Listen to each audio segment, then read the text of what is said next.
So a writer for Saturday Night Live by the name of Nimesh Patel was doing a set for an event for recognizing Asian Americans in Columbia University, and he was cut off. His mic was cut off, and he was forced off stage because his comedy was deemed too offensive. So a little background on this: Mr. Patel is the first ever Indian American writer for SNL. He's 32 years old, won Emmys, and is writing for them. It's not someone I recognize, but apparently he works with SNL. The event he was doing was called Cultural Shock, and it was put on by this Asian coalition at the University of Columbia, and it was all about reclaiming the identity of being Asian American or having Asian ethnicity. So Patel seemed like someone with Indian background that he would be a natural fit to do comedy for this. However, he ended up telling a joke. The joke that he told that apparently started to get a negative reaction was he was talking about growing up in New York, apparently, and said something to the effect of he was talking about a gay black man he knew, and he said being gay couldn't be a choice, because if you looked in the mirror every day and said something to the effect of like, it's not hard enough being black, I'll choose to be gay as well. Now, both this joke on both levels, it's implying that both black people and gay people get crapped upon and they have harder lives. So this isn't like some offensive right-wing joke, but people started to get upset. They said that this was inappropriate to make ethnic jokes like that, and they gave him a couple minutes to explain himself. When he defended himself and said he didn't find these jokes to be offensive and he stuck with the Asian community, his mic was cut off and he was asked to leave the stage. Now, I have to admit a little schadenfreude and being amused by this, because as we see again, the social justice warrior types eat their own. And SNL's been playing with fire for a long time. I have a special spot for this because comedy is one of my favorite things in the world, particularly stand-up. SNL was one of my favorite shows growing up. I was a little after the original area with the Chevy Chase, Dan Aykroyd, that crew, just after the Eddie Murphy crew. But I've watched some of those older episodes. I think they're absolutely hilarious. Eddie Murphy may have been the funniest man in the history of the world for like the 6-year stretch he had in the 80s, where he's pumping out like 2-3 movies a year that were all comedy gold, plus he's headlining SNL. Just tremendous. In the early 90s, you had Chris Farley, Adam Sandler, David Spade. My personal favorite was I'm a big fan of Norm Macdonald, a big fan of Phil Hartman. They were my two favorites, but I loved watching SNL. I thought it was fantastic. In addition to that, used to on Comedy Central, you could watch SNL and then Kids in the Hall, which was a Canadian sketch show. I thought they were both hilarious, fantastic, a huge part of my cultural influences growing up. So it saddened me to see what SNL once was and what stand-up in general once was, where it was just all about being hilarious. It was provocative. To now, it's kind of this politically correct.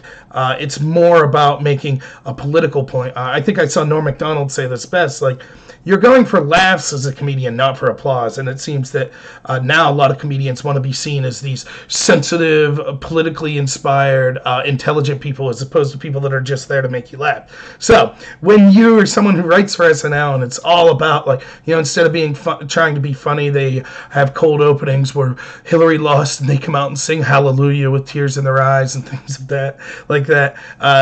That group, right, when then they go out to a campus and they tell jokes that are basically left-leaning, that's a left-leaning joke. It's a joke designed to inspire sympathy for these minority groups, and even that's considered too offensive. And they're just shocked. They're like, what? Well, this is the environment you helped create. It's the same environment when you see professors like at Yale getting screamed at by these students, or at Evergreen getting screamed at by students in just absolutely insane manners. And it's like, you fostered this social justice progressive mindset. You sought to create activists, and now the activists have turned on you. And that's exactly what's going on in the state of comedy. You see all sorts of people I would consider... Most of them I consider very funny, but even if not funny, definitely influential people in the comedy world, such as Jerry Seinfeld, who I think's hilarious. I've even seen Chris Rock say, we won't do college campuses anymore. You can't be funny there. It's like walking on eggshells. It's all about bowing to the mob, being appropriate, not offending anyone. And unfortunately, I don't know much about this Nimesh guy other than he works for SNL, and I kind of said my piece on what I think of SNL. But it's even still, it's unfortunate for him that he would have to go through this. He thinks he's just, those jokes don't seem overly offensive at all. They're quite tame, actually, in my opinion. And even that, was too much. He got the boot. People tell me all the time that I'm exaggerating when it comes to college campuses. It's not as bad as I'm making it seem, and it's probably worse than I'm making it seem. The humanities are basically infected with this kind of social justice mindset. Like, there are actual curriculum on the evils. You can get majors on the evils of patriarchy, in other words, men, or the evils of whiteness. There you can't, the memos are sent out frequently in college campuses of what's appropriate to wear in Halloween because you can't culturally appropriate some. I mean, it's very bad. It's all part of this cultural Marxist social identitarian movement of intersectionality that seeks to destroy all humor. It doesn't want humor, and it seeks to make everything about identity politics and politically correct. So comedy is one of the first things that will go, sadly, we're seeing.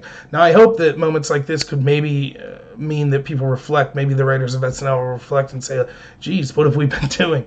Maybe it was wrong of us to try to be political actors first instead of just going back to being funny. Now, again, maybe you like SNL now and you like the political comedy. That's fine. It's subjective. It totally is. So there's no right answer. If you think it's funny, that's great. Watch the show. I just think, to me, comedy is at its best when it's edgy and when it's like counterculture. Like, I've always been inspired by comedians like Lenny Bruce. I liked Bill Hicks. I like George Carlin. I like Doug Stanhope now. I like Norm Macdonald. Those comedians seem to always like cut against the grain, just like punk music or something. It was like, all society's going this way, we're going to go this way. And now comedy's the exact opposite. It has to go with the flow. It has to be left-leaning. It's why, like, some Trump jokes are funny, but that's all you hear. You turn on late night comedy, it's just anti-Trump joke after anti-Trump joke. It's not difficult. It's not edgy. It's safe. It's safe because that entire community expects you to be anti-Trump, so you're not trying anything dangerous. The dangerous thing would be to defend Trump, which I really don't care to hear either in comedy. I'm just tired of it. It's laziness, and it's not. Its main purpose is no longer to be funny. It's to somehow appear intelligent and politically woke, and it's just annoying. So when you see the people that, and again, I guess it's unfair to me because I don't know if this gentleman, maybe he writes for SNL and he doesn't do those types of things, but I do know that the TV show he works for does do those things, and seeing how he's a writer there, it's probably a good chance he participates in some of that as well. Nonetheless, it's unfortunate, so there's part of you that's like, you see, you play with fire, and now, the monster you created ends up biting you. But again, I should try to be above that and say, he didn't deserve this. I think it's a shame. I think colleges, these students that go to these universities and demand this type of safe space atmosphere, they're setting themselves up for huge failures in life, and they're doing themselves, especially in this specific incident in the world of comedy, a huge disservice by depriving themselves of like genuine laughter, a chance to escape like kind of the politics that are around us every day and what we're doing. And they're just limiting themselves to kind of monolithic voices, which isn't funny to me, isn't edgy, isn't unique, isn't diverse, and it's going to, I think, be all the worse for these people that desire these things. I think college campuses are getting worse and worse.